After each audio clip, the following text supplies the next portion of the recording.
મજામાં? દર વર્ષની જેમ જ્યારે અત્યારે આપણે સૌ ભેગા થયા છીએ તો ડોડિયા સાહેબને અભિનંદન એક આપવા પડે વધારાના કે આ વખતે સુવિધા સારી કરી છે ને બધા માટે ચેર રાખી છે, એટલે બહુ જ સારું. ડોડિયા સાહેબે બીજું એક વધારાનું સાહસ કર્યું, કેમ કે કોઈ પણ વસ્તુનો ઉમેરો થાય તો એનો ખર્ચો તો થાય જ ને, એટલે એક આ નવા ખર્ચા સાથે નવું સાહસ કર્યું. એના માટે પણ હિતેન્દ્રભાઈ ડોડિયા સાહેબ માટે બહુ જોરદાર તાળીઓ થઈ જાય. મંચસ્થ હું બહુ ઓછા માણસો ઉપર વિશ્વાસ રાખું છું, એમાં ડોક્ટર રમેશચંદ્ર પરમાર સાહેબ, મારા દાદા પછી બીજું નામ નીતિન ગુજ્જર સાહેબનું છે. એ બેઠા હોય મારે બોલવું એટલે પણ અઘરું, એમાંના એક ડોડિયા સાહેબ પણ છે. એજ્યુકેશન ઉપર ઘણી બધી વાત થઈ ગઈ, મારે થોડુંક બોલવું છે પણ એજ્યુકેશન ઉપર બોલવું નથી, કેમ કે જેટલા પણ મંચસ્થ બેઠા છે એ બધા જ એજ્યુકેશન ઉપર વાત કરશે. અત્યારે હાલ જ ચૂંટણી પતિ સાહેબ, ડોડિયા સાહેબ તમારી પાછળ સતત મહેનત કરે છે, તમને સતત ભણાવે છે, સારું રિઝલ્ટ આવે એના માટે સતત પ્રયત્નો કરે છે. પછી તમે 18 વર્ષના થશો અને તમારું ઇલેક્શન કાર્ડ આવશે અને ખેલ પછી ચાલુ થાય છે. સાચી વાત કે ખોટી વાત? જે પોલિટિકલ અવેરનેસ જન્મની સાથે એમના મા બાપે બાળકો મોટા થાય એને આપવી જોઈએ, એ પોલિટિકલ અવેરનેસ ન હોવાના કારણે અત્યાર દલિત મુવમેન્ટ એક હાંસિયામાં ધકેલાઈ જાય એવી સ્થિતિ આવીને ઊભી છે. ડોક્ટર બાબા સાહેબ ભીમરાવ આંબેડકરે બહુ જ મહા મુસીબતે આપણે સૌને આટલા હક અધિકારો અપાયા. તમારું રાજકીય અસ્તિત્વ મજબૂત થાય એના માટે તનતોડ મહેનત કરી, પણ અંતે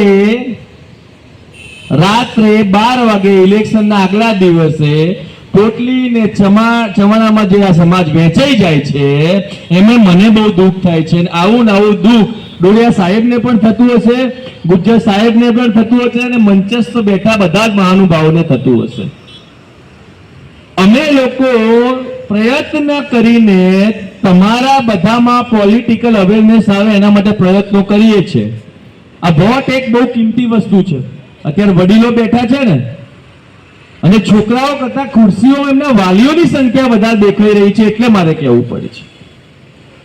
તમે ગમે તેટલી છોકરાઓને ભણાવશો, મહેનત કરશો, પણ યોગ્ય પ્રતિનિધિને તાલુકા પંચાયતથી સંસદ સુધી ચૂંટીને નહીં મોકલો ત્યાં સુધી આ સમાજનો ઉદ્ધાર કોઈ દિવસ થવાનો નથી. અને એના માટે તમારે પોતે જાગૃત થવું પડશે. તમારા સોસાયટીમાં પોલિટિકલ અવેરનેસ જાગૃત કરવી પડશે. તમારા પોતાના માણસો કોણ છે, તમારી પોતાની રાજકીય પાર્ટીઓ કઈ છે, તમારા સમાજને કઈ એવી રાજકીય પાર્ટીઓ મદદ કરી શકે છે, એના માટેની સમજણ સતત તમારામાં હોવી જોઈએ.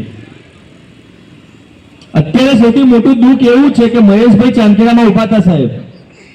હવે ચાંદખેડા જ્યાં આપણો ગઢ કહેવાય, 1 લાખ માણસની વસ્તી, મહેશભાઈને વોટ કેટલા આવ્યા ખબર? અપક્ષમાં ઉભા હતા, કોઈ રાજકીય પાર્ટીમાં નહીં. 2283 વોટ મહેશભાઈને આવ્યા. હવે આવા અમદાવાદના કેટલાય વિસ્તાર છે જેમાંનો એક વિસ્તાર આ કે 4 કોર્પોરેશનના ઉમેદવાર જો આપણે જીતવા હોય તો કોઈ પણ રાજકીય પાર્ટીનો ખેસ ધારણ કર્યા સિવાય જીતી શકીએ છીએ, પણ એ પોલિટિકલ અવેરનેસ આપણામાં નથી. બધો ખેલ જે છે ને આ કલરનો જ છે, આ ખેસનો જ છે. જ્યાં સુધી તમારા ખભા ઉપર આ વાદળી રંગનો પટ્ટો હોય અને એના પછી બીજા દિવસે તમે બીજા કોઈ કલરનો પટ્ટો ધારણ કરો અને તમારા માઇન્ડમાં ચેન્જ આવી તમારી બટનમાં આંગળી બીજી જગ્યાએ દબાઈ જાય, એમાં સૌથી વધારે તમને નુકસાન થાય છે. સરકારને તો જીતવું હોય એટલે તમને સ્કૂલોમાં થોડી પુસ્તકો બી આપશે, પણ પુસ્તકો છીનવી લેવાનું કામ પણ એમના હાથમાં જ છે. કયા દિવસે છીનવાઈ જશે એ ખબર નથી. એ લોકો તો ઈચ્છે જ છે કે મનુસ્મૃતિમાં તમને ભણવાનો અધિકાર નતો, એ ભવિષ્યમાં ભણવાનો અધિકાર ના થાય એના માટે આર કરતી રીતે સંવિધાનમાં ચેડા કરીને પ્રયત્નો કરીએ, પણ એ પ્રયત્નો ના થાય અને એ પ્રયત્નો રોકવા માટે આપણે બધાએ પોલિટિકલ રીતે જાગૃત થવું પડશે. યોગ્ય વ્યક્તિ ને વોટ આપવો પડશે, અને એ વોટનું જો રાજકારણ તમે સમજી ગયા તો તમારો સમાજ સરકારી સ્કૂલો સિવાય પણ એટલી મોટી સ્કૂલો ઊભી કરશે ને કે જેમાં તમારા બાળકો એ રીતે ભણશે કે doctor, engineer, IAS, IPS, IRS બનતા એમને કોઈ નહીં રોકી શકે. અને આ બધું જ સપનું આપણે બધા ભેગા થઈને જો સાકાર કરીશું તો મારું બોલ્યું સાર્થક, તમારું સાંભળ્યું સાર્થક. જય હિન્દ, જય ભારત.